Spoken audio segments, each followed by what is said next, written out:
We are your home theater and AV questions answered.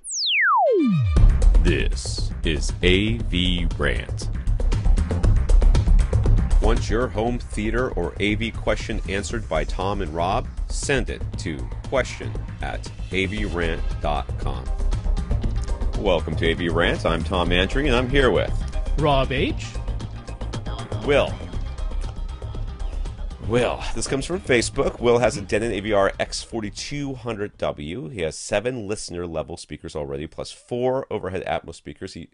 Will figured he'd run a 5.2.4 setup. Right, so just want to clarify that is the X4200. Yes. So it has 7 amplifiers built in, but it can process 9 speakers maximum. So yes. For the folks who are like, he has 7 listener-level speakers and 4 overhead, why isn't he doing 7.2.4? It's because the X4200 tops out at 9 speaker processing. So just to make that clear. Yeah.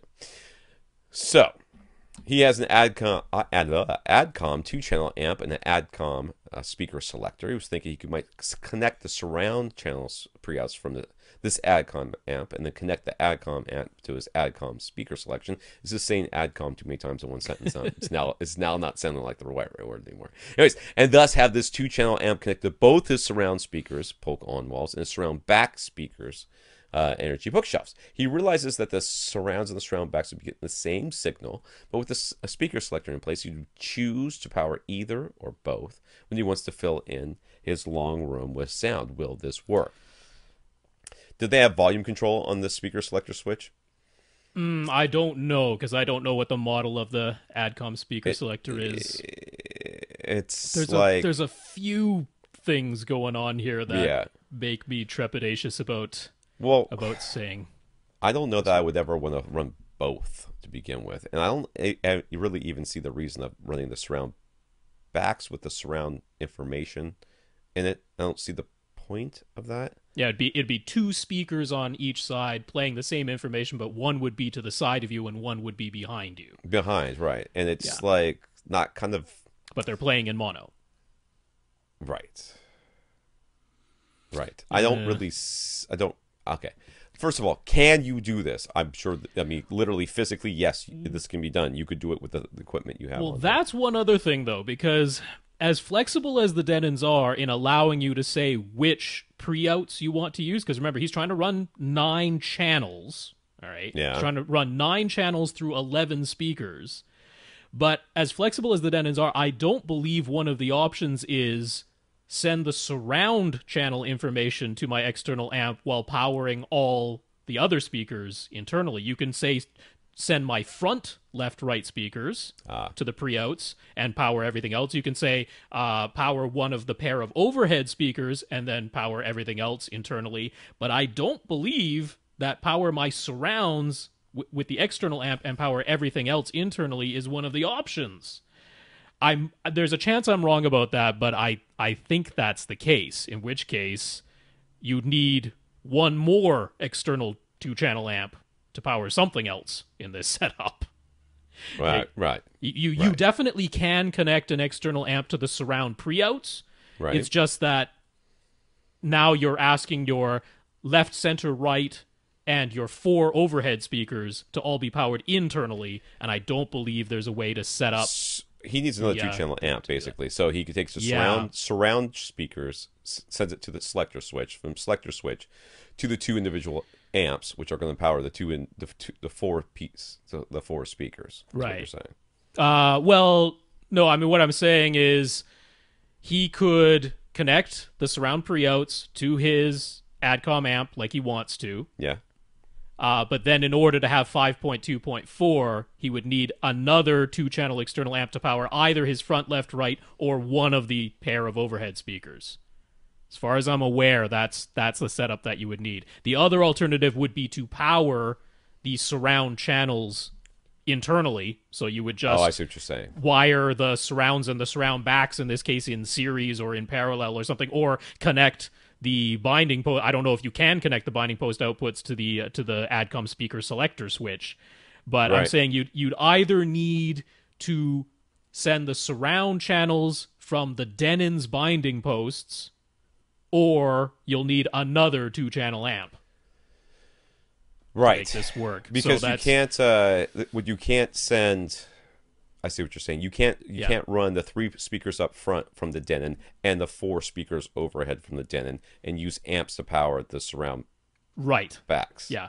You have the to surround power speakers. You have to power 5 one pair speakers. externally, but you can tell it to power the front, left, right externally, or you can tell it to power one of the pair of overhead speakers externally. But I don't believe you can tell it to power the surrounds externally while powering everything else internally. I don't think that's one of the options. So that complicates things on that end. And then on top of that, your surrounds are polks, your surround backs are energies. They're probably not so different in efficiency that it would be a big deal, but there's some potential issue with level matching there, especially since we don't know the distances involved, right? Yeah. So one of them might be noticeably louder than the other. And then there's the whole thing of, do you really want to power surrounds and surround back as a mono pair anyway? That's what it comes down to for me. Yeah. I mean, when it comes down for me, it's like, can this be done? Well, it can be. Yeah, there's a way to do it. Make this happen. Yeah. The end result, though, is that you're going to end, I believe, you're going to end up doing all this work and maybe spending all this money if you need all these amps that we're talking about here to perhaps give you a marginal benefit at best and more likely a detriment to your surround sound experience. Yes, I know you have speakers back there and you would very much like to use them. Mm-hmm. I would recommend buying a new receiver. Or you could switch to a 7.2.2 setup. Yeah, that's still, he still wants to use those 2 speakers above, though. That's the whole point. Right. Yeah. I mean, he'd rather have 4 Atmos speakers above, of course. Yeah. I mean, I see where he's going with this. Oh, yeah, and we've all been here before. We're like, but dude, I have speakers right there. They're not doing anything. I know they're not doing anything. Do you think it doesn't kill me every time I'm playing my stupid Xbox One and I know it's putting out uncompressed PCM 5.1 because I have to, because if I don't, then if I put out 7.1 uncompressed PCM, the surround speakers information goes into the surround back channels and sounds weird coming out from behind you. And that's exactly what you're asking. Can this work? Yeah, it can work. But now your surround speaker information is coming out behind you and it sounds weird. Now, even if it's coming out next to you and it's a little bit louder, then at best you're just not going to notice it back there. It's not going to make it more surroundy, if that's what we're going for here. It's just not. Yeah, so. I don't think I would go to all this trouble. Yeah, that's my. I mean, if you want to do it, I'm like, that's totally fine. If it's a hobby and an exercise, we're kind of on board with that. But if I was giving a recommendation, I would say I don't think this is worth the hassle of going through all these potential issues that you're facing. So, and if you did it all and you came back to us and said, I think it sounds totally better, I'd be like, great. Yeah. We're wrong. I'm okay with that. Yeah. I think that most of the time we would be right. But maybe it is, there's a non-zero chance that in your case we might be wrong. The smart money is on, it's like, are you going to catch that inside straight flush draw on the river? Right. Maybe, but the smart money's on no. Fold.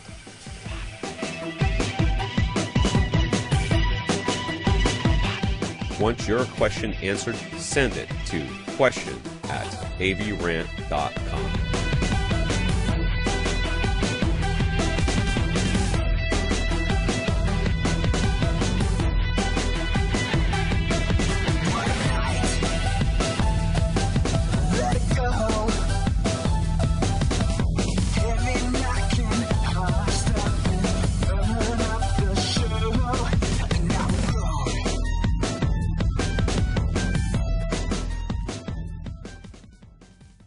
This is AVRant. Now go out and listen to something.